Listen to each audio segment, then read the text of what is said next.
Muito boa noite, queridos. Mais uma vez, queremos saudar a todos com a gloriosa paz do Senhor. Dizer da nossa satisfação em poder novamente nos reunirmos como Igreja Presbiteriana de Tampa Bay, que é um campo missionário da Igreja Presbiteriana Jardim das Oliveiras, do Presbitério de Magé, no Rio de Janeiro. Nós, graças a Deus, no nosso primeiro ano de organização, temos sempre contado com a companhia de muitas pessoas entre nós. E é claro, não é, está conosco para ser explorado um pouquinho nosso irmão Reverendo Cássio. O Reverendo Cássio, ele está num período sabático que deveria ser para descanso. E nós estamos já colocando ele para trabalhar aqui conosco. Ele é pastor da 4ª Igreja Presbiteriana em Belo Horizonte, está aqui com a sua família. E também recebemos hoje a visita maravilhosa, né, do nosso irmão Paulo e Flávio, não é? São da igreja de Petrópolis, né, vindo de lá, estão aqui também passando o período, se fosse para descansar, já estão conosco trabalhando também. Nós ficamos muito felizes e também trouxeram o Bernardo, né? Bernardo foi lá para a salinha juntamente com a outra criança. Então nós damos as boas-vindas a todos e dizer que Deus nos abençoe e abra o seu coração, você que nos assiste através da página na internet, no Facebook, para que você não possa apenas ouvir, mas se sentir desafiado a colocar em prática tudo aquilo que o Senhor falará através do seu servo, Reverendo Cássio. Reverendo Cássio, que Deus o abençoe. Muito obrigado. Vamos ler a palavra de Deus, Sagradas Escrituras. É sempre um prazer poder trazer a palavra de Deus aos nossos corações. Vamos ler Filipenses, capítulo de número 4. Vamos ler apenas o versículo de número 4. Capítulo 4, verso de número 4 da Epístola de Paulo aos irmãos filipenses. Diz assim: alegrai-vos sempre no Senhor. Outra vez digo, alegrai-vos. Irmãos, o tema deste mês tem sido a gratidão a Deus.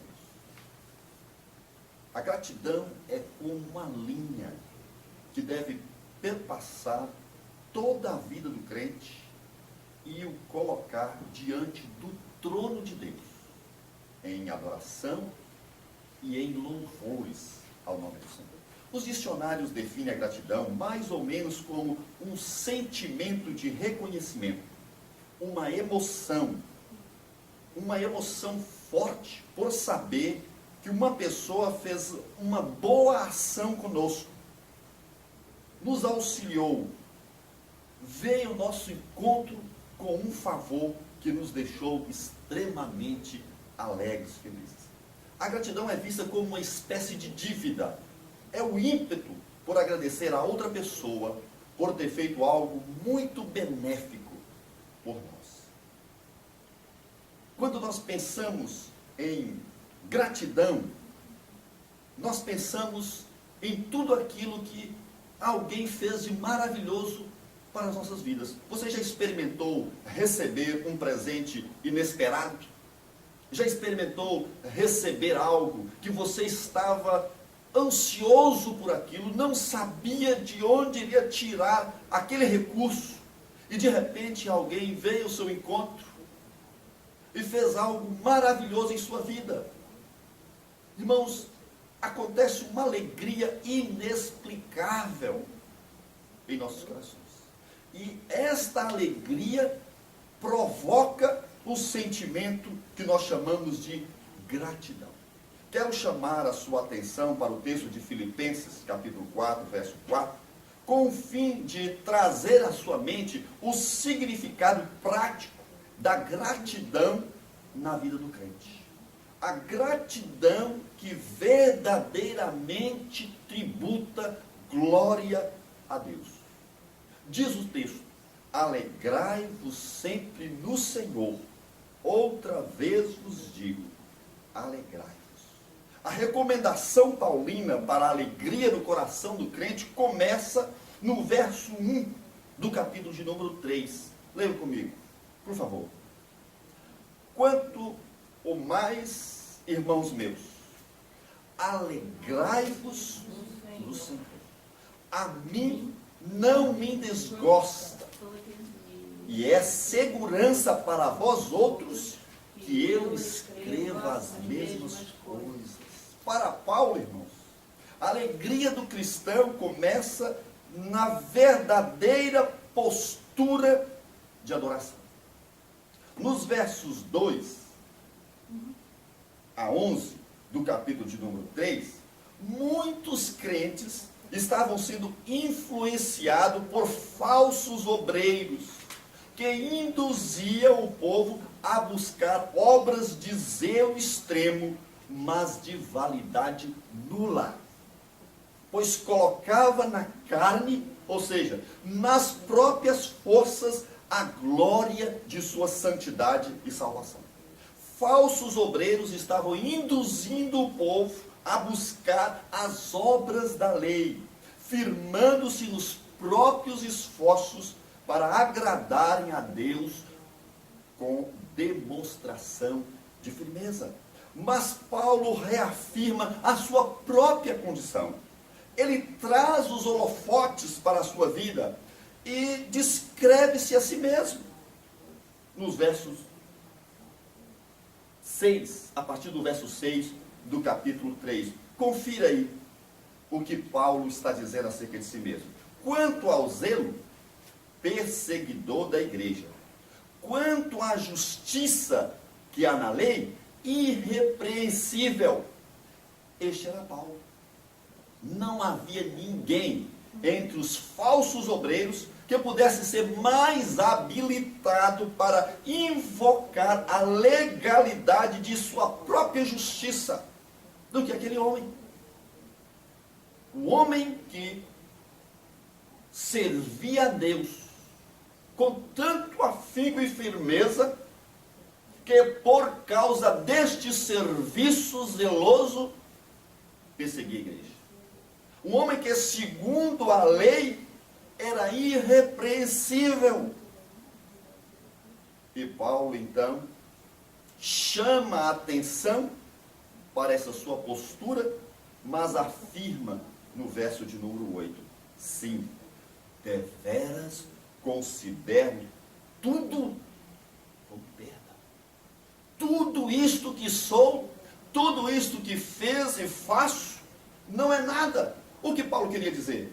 Ele estava afirmando que era uma perda ser irrepreensível diante da lei? Ele estava afirmando que era perda ser zeloso por Deus?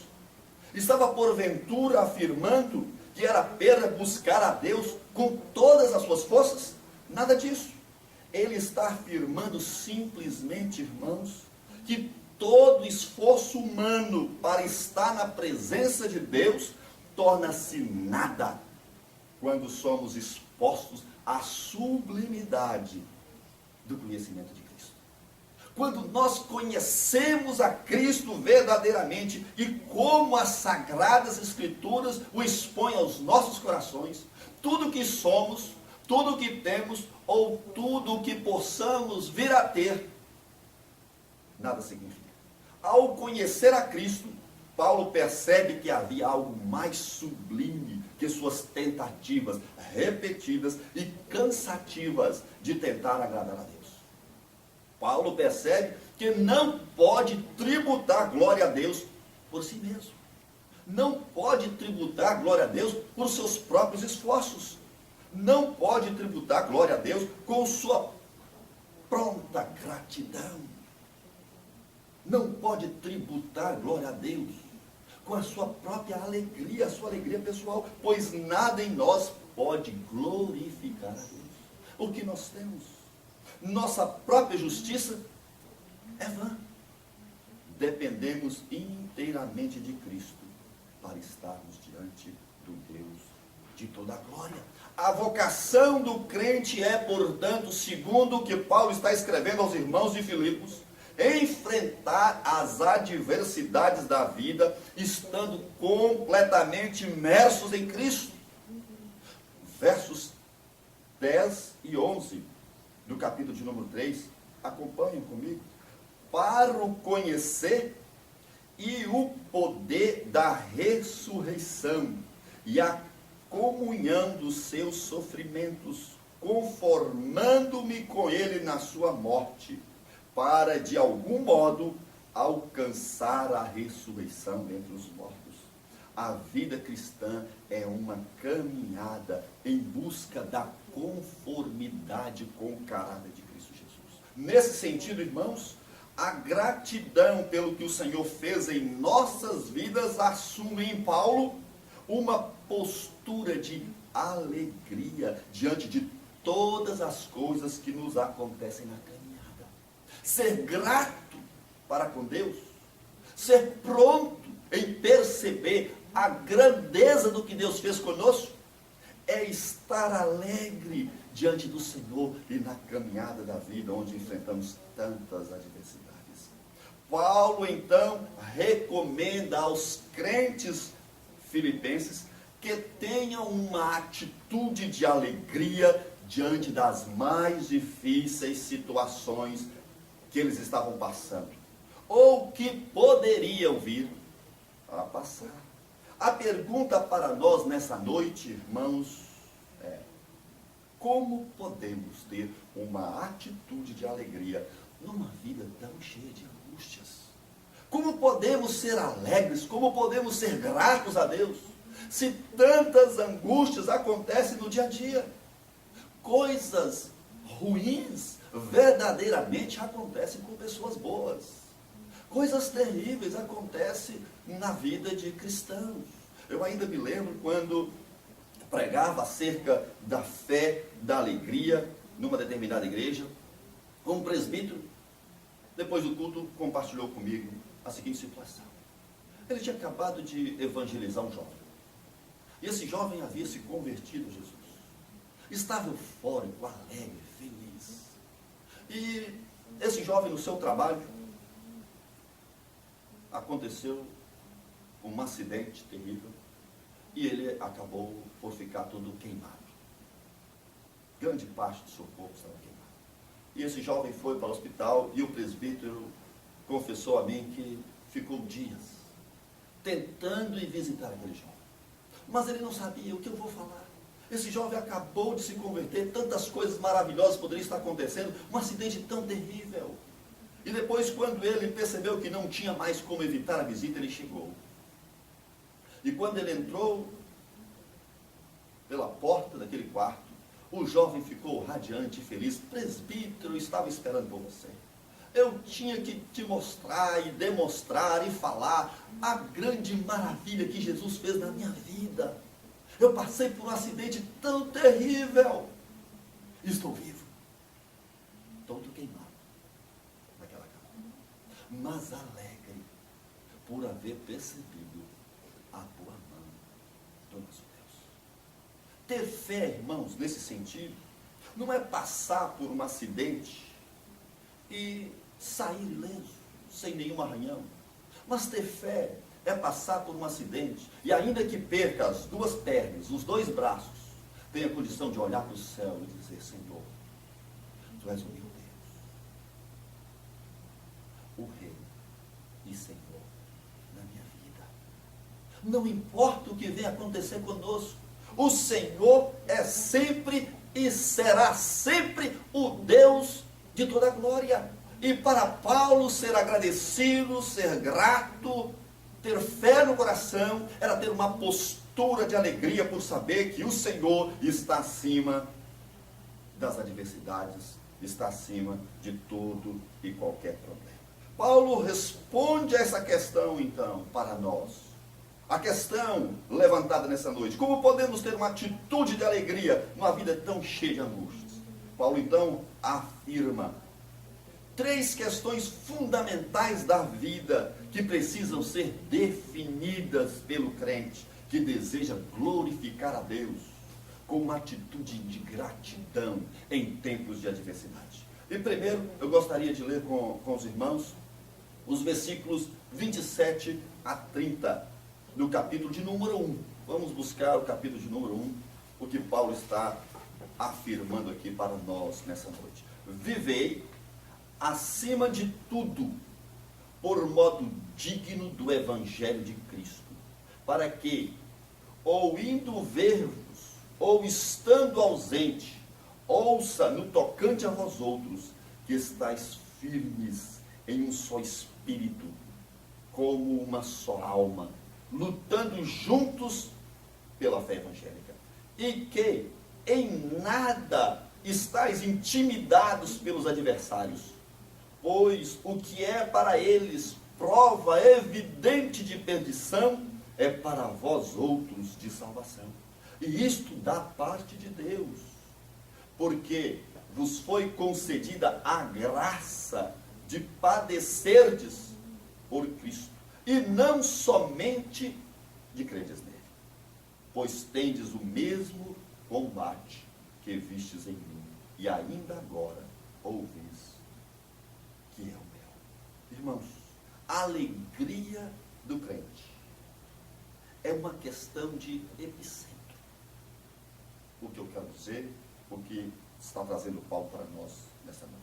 A alegria do crente, ela é desfocada quando comparada com a alegria que normalmente temos na vida. O que nos torna alegres? Talvez o melhor seria perguntar: quando ficamos alegres? Ficamos alegres quando algo que muito desejávamos se torna realidade. A realização, portanto, é o que nos torna alegres. Quando Paulo argumenta com os filipenses acerca da alegria, ele enfatiza que o desejo de seu coração, portanto, deveria ser também o desejo de todo crente. Era ver o evangelho sendo pregado. O que está no verso de número 18, do capítulo 1. Esse era o anseio de Paulo. Quando Paulo se converteu, os seus alvos de vida foram mudados. Não se pode conceber um crente que tal não tenha acontecido em sua vida. A vida cristã só pode ser vivida quando deslocamos a nossa cidadania. Não somos mais deste mundo, mas somos agora cidadãos de um novo reino. Eu ainda me lembro quando estava expondo as cartas de Pedro na minha igreja, há uns anos atrás, e eu estava muito aflito por definir um termo grego que estava lendo ali, paroikia. Isto me incomodava.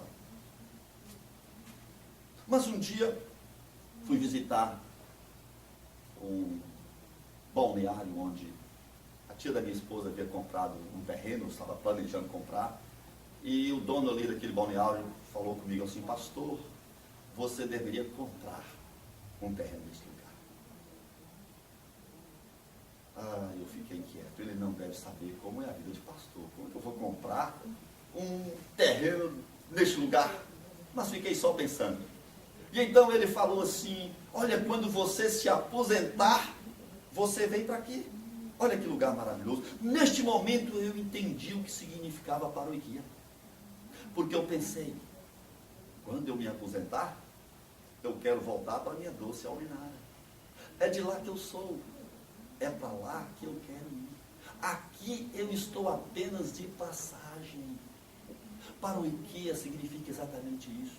Nós vivemos em um lugar sem termos a cidadania daquele lugar. Ou seja, eu entendi que eu não queria e não quero me aposentar em nenhum lugar se não for na minha doce terra natal. Na minha paroquia. Não na minha paroquia, mas na minha cidade onde sempre esteve o meu coração. Assim Pedro estava dizendo acerca de nós. Aqui é a nossa paroquia, ou seja, nós vivemos aqui, mas o nosso coração, os nossos desejos, os nossos anseios, as nossas expectativas não são daqui, mas são da outra pátria, da pátria celestial. É lá que está o nosso tesouro. É lá que está tudo que nós queremos, tudo que nós ansiamos. E quando nós nos convertemos, o nosso ponto, o nosso foco é transformado por Jesus. Nós somos novas criaturas e os desejos deste tempo presente não preenchem mais a nossa alma. Nós somos preenchidos por novos sonhos, por novas expectativas. Desta forma, irmãos, nós temos agora uma nova agenda. Lutamos não mais por nossos próprios interesses. Corremos não mais por nossos próprios anseios, mas agora nós lutamos pela fé evangélica. Nessa luta, Paulo orienta os filipenses a serem bons cidadãos. Dessa forma, eles estariam vivendo de forma digna do Senhor. Qual a ideia que está por trás desse pensamento? Nós somos e fomos transportados para o reino do Filho de Deus. Como cidadãos deste novo reino, experimentamos uma vida cheia do Espírito Santo, portanto, na graça que nos conduz a vencer o pecado e todas as demais bênçãos espirituais. Como não demonstraríamos pelo menos resquício dessa vida celestial ainda neste tempo presente? A nossa agenda que temos é determinada pela nova perspectiva de vida, irmãos. Agora olhamos para as coisas que o mundo oferece com novos olhos. Não é mais o interesse por riquezas que nos move. Não é mais o egoísmo que nos orienta. Não são mais os desejos da carne que nos tornam vivos, mas o Senhor que habita em nós. Dessa forma nós temos uma nova motivação. O texto afirma que nossa nova vida é tão desencontrada da antiga, a tal ponto de entendermos que os sofrimentos de Cristo são para nós uma graça concedida. Ou seja, não sofremos por causa das dificuldades que passamos. Pelo contrário, temos nessas dificuldades motivo de alegria. Isso significa que nós podemos ser alegres até mesmo passando por sofrimentos. Paulo afirma que sofrer por Cristo é uma graça que nos foi concedida, irmãos. Sofrer por Cristo é uma graça. Mas os sofrimentos só têm o poder de trazer alegria quando eles são por causa de Cristo. Quando sofremos por causa de nossos pecados, não temos nenhum motivo de alegria. Mas quando nós estamos passando por dificuldades nesse tempo presente, porque nós somos servos do Deus de toda a glória, este sofrimento traz uma alegria profunda no coração do cristão. Às vezes fico pensando, como é possível alguns crentes passarem pelo martírio e a igreja não desfalecer, a igreja não ser destruída, a igreja não acabar, e nós temos notícias e mais notícias de cristãos sendo queimados vivos, e a igreja cresce cada vez mais, porque o Senhor ministra a sua graça quando nós sofremos por Ele. O Senhor ministra a sua graça em nosso coração. E passar por essas adversidades é uma graça concedida a nós pelo apóstolo. Dessa forma, a alegria não é questão de epicentro. É a questão de entender o que está no centro. Se você está com o coração firmado em Jesus, você entende então como poder ser alegre em tempo de adversidade. Mas se o nosso coração ainda continua centralizado em tudo aquilo que estava em nós antes de Jesus, nós não conseguimos vencer este tempo presente. Porque é Cristo em nós o motivo de alegria. Em segundo lugar, segunda questão, alegria é uma questão de atitude. Versos 1 a 4 do capítulo de número 2. Paulo afirma aqui, irmãos, que a alegria dele podia ser completada. No verso 2. Completai a minha alegria, diz Paulo no verso 2. De modo que penseis a mesma coisa. Paulo está afirmando, irmãos, que a alegria dele poderia ser completada. O esforço dos filipenses em manter a comunhão viva seria suficiente para completar essa alegria paulina. A comunhão da igreja, irmãos, produz alegria nos crentes. Nossa alegria está muito ligada com o desenvolvimento da igreja, pela simples razão de que nossa motivação está na pregação do Evangelho, como Paulo afirmava no verso 18 do capítulo 1. Quando a igreja cresce, ficamos alegres, nós ficamos felizes, pois é isso que desejamos. Nós somos, irmãos, carentes de ver e contemplar o poder de Deus mudando a vida das pessoas. Gostamos de ver muita gente adorando a Deus. Ficamos radiantes quando chegamos na igreja e não temos mais nenhum lugar para ninguém sentar. Não é assim? Porque todos estão glorificando a Deus. Mas para que isto se mantenha, é preciso que cada crente se esforce em promover esta comunhão. Em duas perspectivas. Primeiro, buscando o mesmo amor e sendo unidos de alma. É o que Paulo recomenda no versículo de número 2. Tenhais o mesmo amor, sejais unidos de alma, tendo o mesmo sentimento. Que sentimento é isso? É este. Irmãos, eu comecei a pastorear muito cedo, com 22 anos de idade. E um menino, né? De novo assim, a gente tem aquelas coisas que somos bem radicais. E tinha uma coisa que me tornava muito radical. Era o casamento de crentes com não crentes. Aquilo, para mim, era uma coisa terrível. E eu sempre falava sobre isso aos jovens. E todos eles falavam, mas pastor, como eu vou fazer se eu me apaixonar? Como controlar o meu coração? Eu não posso controlar. E eu sempre tinha um exemplo que eu vou trazer para vocês nessa noite. Lá na minha cidade tinha um homem que chamava João Cobra. Era o nome dele, o apelido que todos o conheciam assim. Sabe por que ele tinha esse nome? Ele tinha problema de saúde. E ele tinha o hábito de comer sapo cru. Incrível, né? Ele comia mesmo no meio da rua. E as pessoas então chamavam, principalmente as crianças, de João Cobra. E eu sempre perguntava para as moças: moças, vocês se apaixonariam perdidamente à primeira vista por João Cobra? Nenhuma. Nunca foi capaz de dizer, sim, me apaixonaria. E o que eu quero dizer com esse exemplo?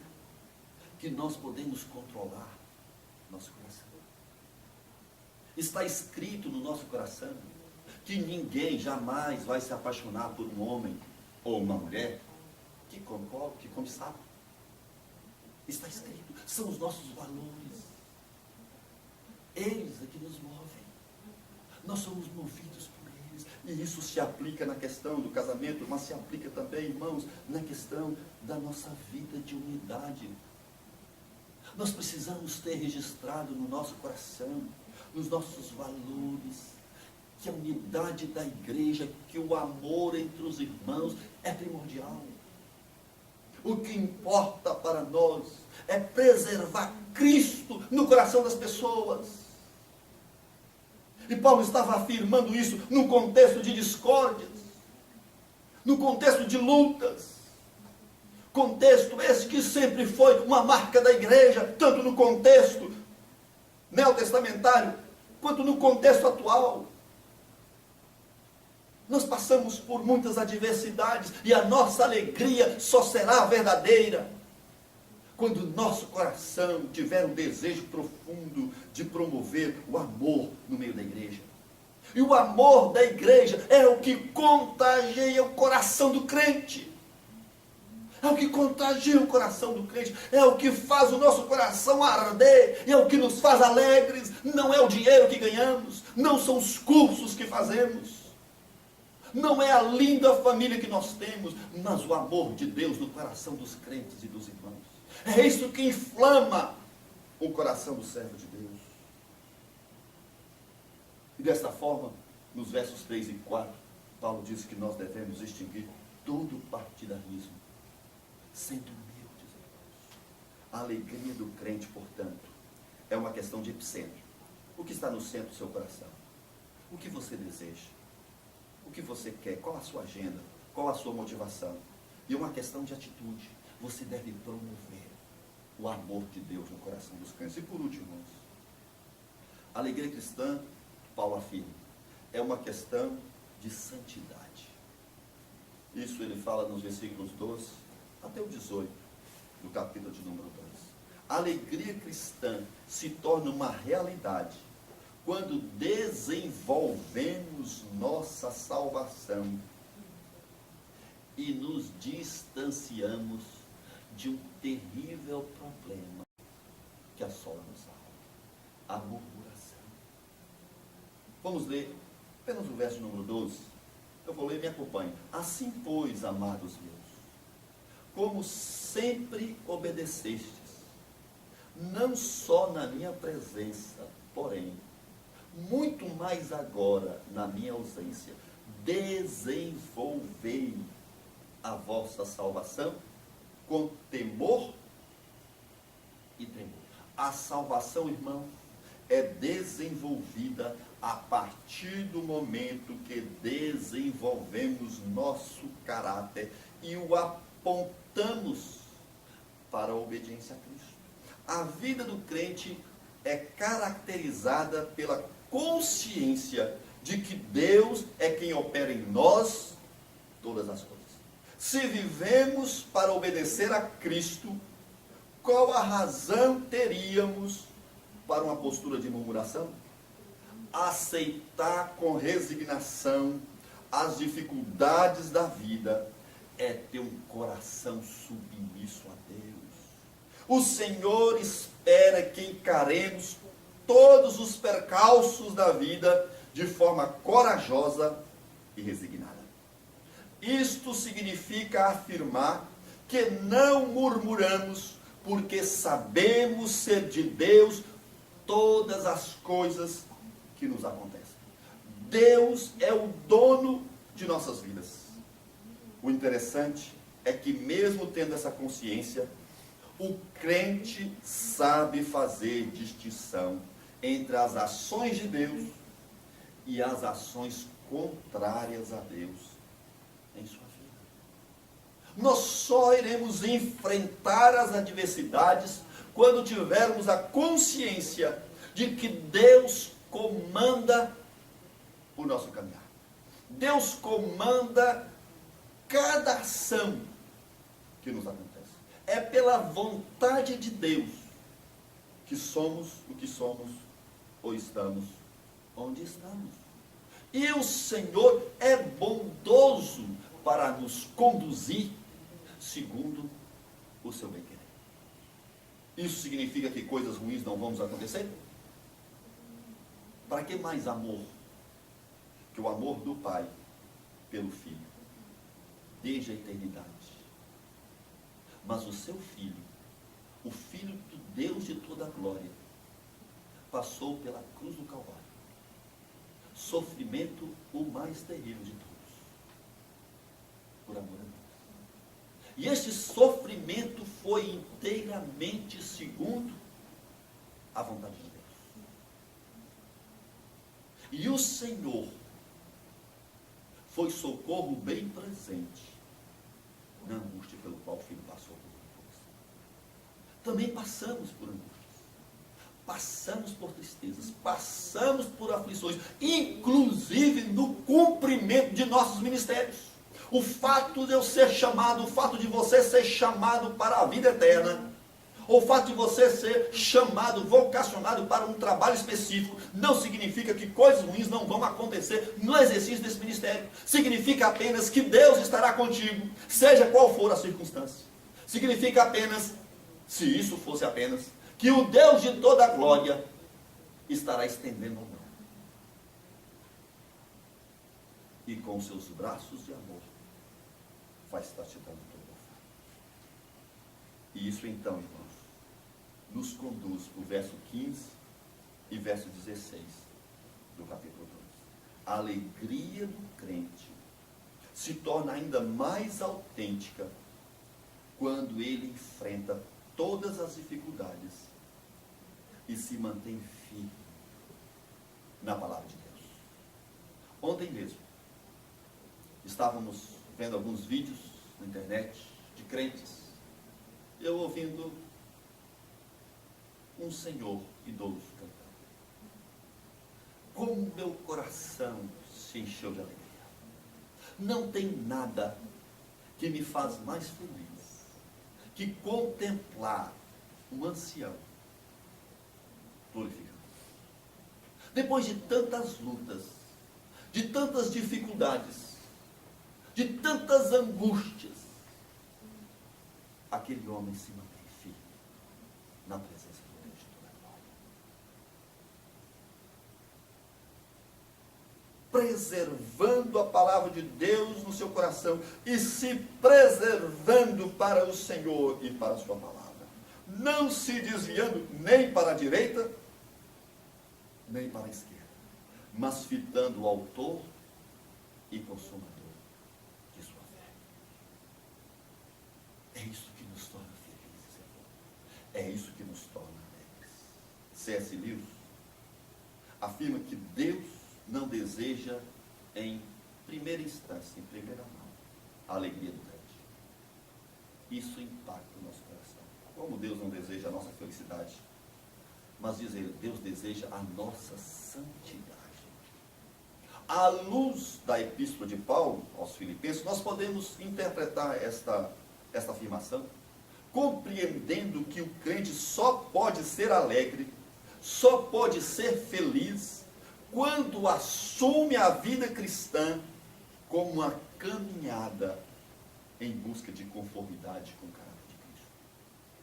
E então, ao compreender que a santidade é o nosso alvo e ao ansiar por isto, o crente então encontrará uma alegria diferente da alegria do mundo.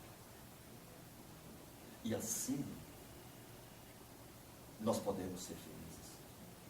E então, nós podemos transformar essa afirmação de C.S. Lewis e dizer que Deus deseja que o cristão seja alegre, sim, mas com a verdadeira alegria que vem do poder de Deus em nossos corações, que vem do poder do Senhor nas nossas vidas.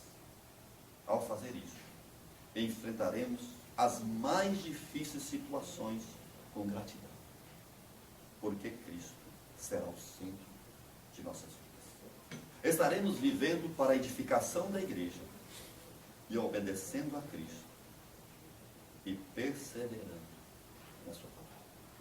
Que Deus nos abençoe e nos faça correr atrás desta alegria. É o meu desejo e a minha oração para cada um de nós nessa noite.